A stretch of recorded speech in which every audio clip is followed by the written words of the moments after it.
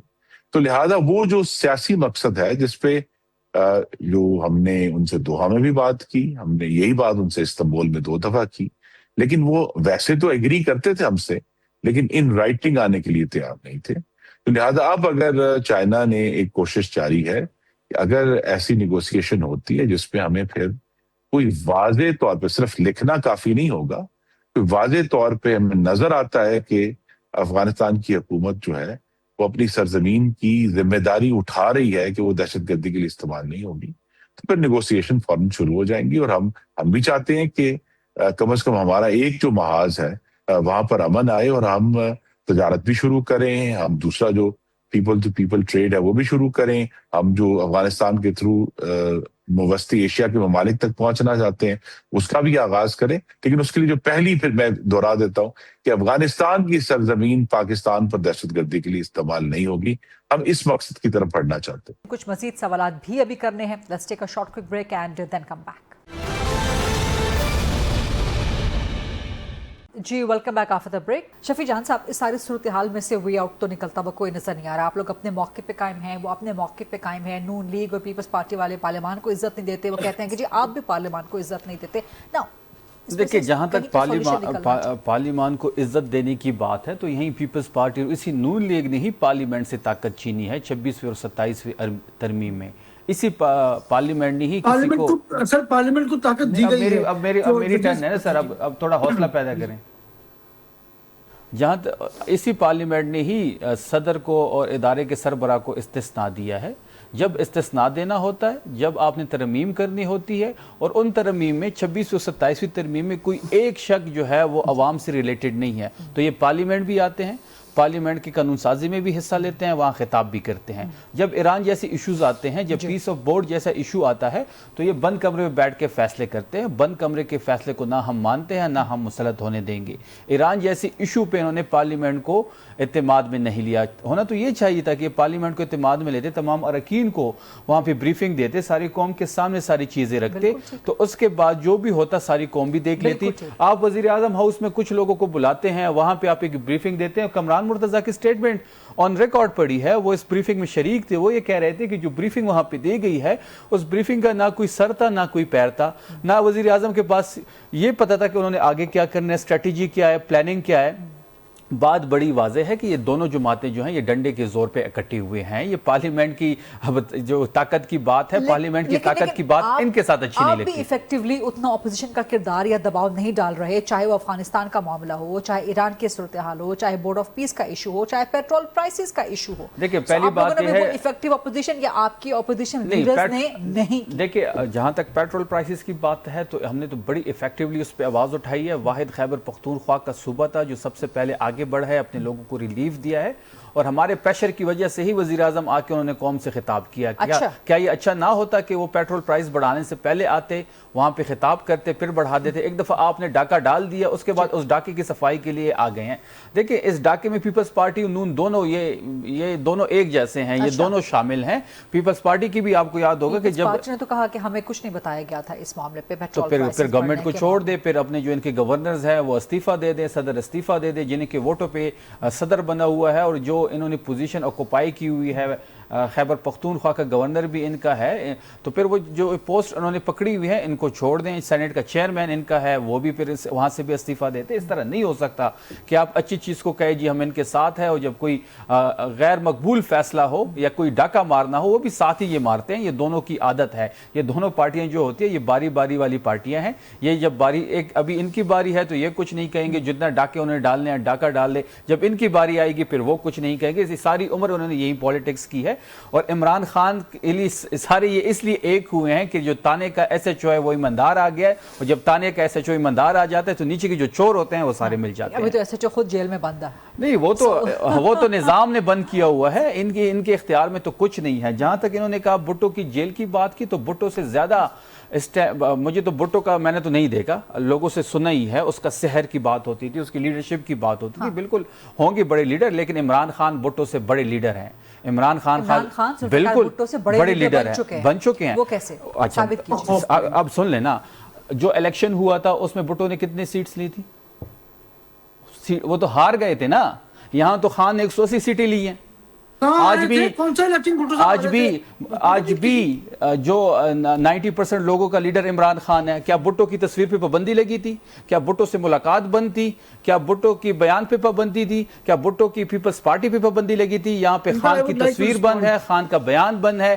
خان کے بیان کے سامنے نظام نہیں ٹھہر سکتا. اور بھٹو جو تھا اس کی بیٹی باہر ہوتی تھی, پیپلز پارٹی اپنا سارا جو ان کے ریلیز ہوتی تھی. ہمارے تو یہاں پہ پارٹی پہ بھی پابندی ہے, پوسٹر پہ بھی پابندی ہے, تصویر پہ بھی پابندی ہے, جھنڈے پہ بھی پابندی ہے. بلکہ ہم الیکٹرول پروسیس میں بھی حصہ نہیں لے سکتے. اگر ہمارے اراکین آزاد جاتے ہیں تو ان کی جو ریلیز ہوتے ہیں وہ بھی نہیں چھوڑے جاتے. تو بھٹو سے بڑا لیڈر ہے عمران خان. پورے یہ بات ثابت ہو چکی ہے. عوامی نوجوان کے لیے ذوالفقار بھٹو سے بڑا لیڈر عمران خان. بالکل 90% لوگوں کا لیڈر عمران خان ہے, اور یہ ثابت بھی ہو چکا ہے الیکشن ریزلٹس میں بھی. جی سینٹر سرمد علی صاحب. جی میں جواب دینا چاہوں گا. انہوں نے جو باتیں کہیں, میں نے جیسے کہا نا, ان کو تاریخ کا نہیں پتا. ان کی تاریخ تو بتائیں نا, بھٹو نے کتنی سیٹس لی تھی؟ آپ کو معلوم ہے کتنی لی تھی؟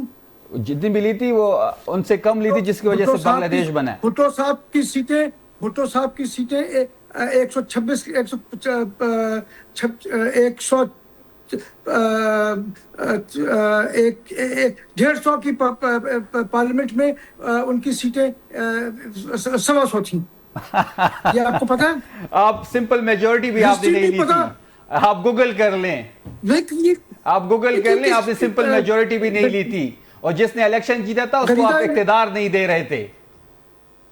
اچھا ہاں, وہ تو آپ کا ہیرو ہے جو پاکستان کو توڑنے والا. میں نے ہیرو کی بات نہیں کی, آپ باقی مت بات کو کہیں اور نہ لے کے جائیں. آپ نے سمپل میجورٹی بھی نہیں لی تھی, بھٹو نے سمپل میجورٹی بھی نہیں لی تھی. اس ملک کے وہ آپ کے ہیرو ہیں, جو غدار ہیں اس ملک کے وہ آپ کے ہیرو ہیں. شور سے یا آواز اونچی کرنے سے آپ کی دلائل جو ہے وہ مضبوط نہیں ہوگا. آپ نے سمپل میجورٹی نہیں لی تھی. سینٹر سرمد صاحب, خلیدہ, this man has no idea what history is, about history. آپ لوگوں کو مت بلایا کریں جن کو تاریخ کا نہیں پتا ہوتا. ذوالفقار علی بھٹو, آپ ان کو بس ثابت کر دیں کہ عمران خان بھٹو سے بڑے لیڈر نہیں ہیں. Zulfiqar Ali Bhutto had 2/3 majority. Zulfiqar Ali Bhutto had 2/3 majority in the Parliament of Pakistan. That is why from 1971 till 1977, and also he won the elections. وہ تو امریکن, وہ ایک غیر ملکی سازش کے تحت وہ ان کی حکومت ختم کی گئی تھی, بٹ ان کے پاس 77 میں 2/3 میجورٹی تھی. So everyone knows what history is. ان کا مسئلہ یہ ہے کہ ان کو معلوم ہی نہیں ہے کہ تاریخ میں ہوا کیا ہے. ان کی تاریخ شروع ہوتی ہے. اچھا جی, عوامی لیگ نے لیے تھے 160 سیٹیں. اب سن لیں 1970 کی الیکشن کی جو میں بات کر رہا ہوں, اب سن لیں. بھٹو کی جو آپ پاپولیرٹی کی بات کر رہے ہیں وہ سن لیں. عوامی لیگ نے لیے تھے 160 سیٹیں اور آپ نے لیے تھے 81 سیٹس. آپ نے کہاں 2/3 میجورٹی لی تھی, یہ ذرا ثابت کریں. باغ نہیں دیں گے ہم, اس طرح نہیں ہے سینیٹر صاحب کہ آپ ٹی وی میں بیٹھ کے جو بھی بول دیں. میں بالکل غلط نہیں کہہ رہا. جو اسمبلی پہ یہ ریکارڈ ہے میرے پاس, میں آپ کو لنک میں غریدہ صاحب کو بھیج رہا ہوں, آپ کو بھی بھیج دوں گا. میرے پاس آپ کا نمبر نہیں ہے. تو اس کے پارلیمنٹ کی میٹنگ جو ہوئی ہے, پہلی پارلیمنٹ کی میٹنگ وہ 1972 میں ہوئی ہے. 1972 میں جو ہاؤس تھا اس کے اندر پیپلز پارٹی ہے 2/3 میجورٹی. اگر آپ کو نہیں معلوم تو تاریخ پڑھ لیجئے. یہ میرے سامنے ہی ہے 1970 کا الیکشن, عوامی لیگ 160 سیٹیں اور آپ کی جو ہے 81 سیٹیں. یہ پروگرام کیونکہ اس وقت انفارچونیٹلی پروگرام کا ٹائم ختم ہو رہا ہے, لیکن ڈیبیٹ بہت انٹرسٹنگ ہے کہ کون بڑا لیڈر تھا, ذوالفقار بھٹو یا عمران خان. تاریخ کس کے حق میں فیصلہ دے گی, اس پہ ذرا ایک اور پروگرام رکھ لیں گے. شفیع جان صاحب تاریخ دے چکی ہے فیصلہ, تاریخ تو آلریڈی دے چکی ہے فیصلہ. سر ایک اور پروگرام اس پہ رکھ لیں گے کہ آج کے نوجوان کے لیے بھٹو بڑا لیڈر ہے یا عمران خان بڑا لیڈر ہے. آج کے نوجوان ڈیفینیٹلی عمران خان ہے.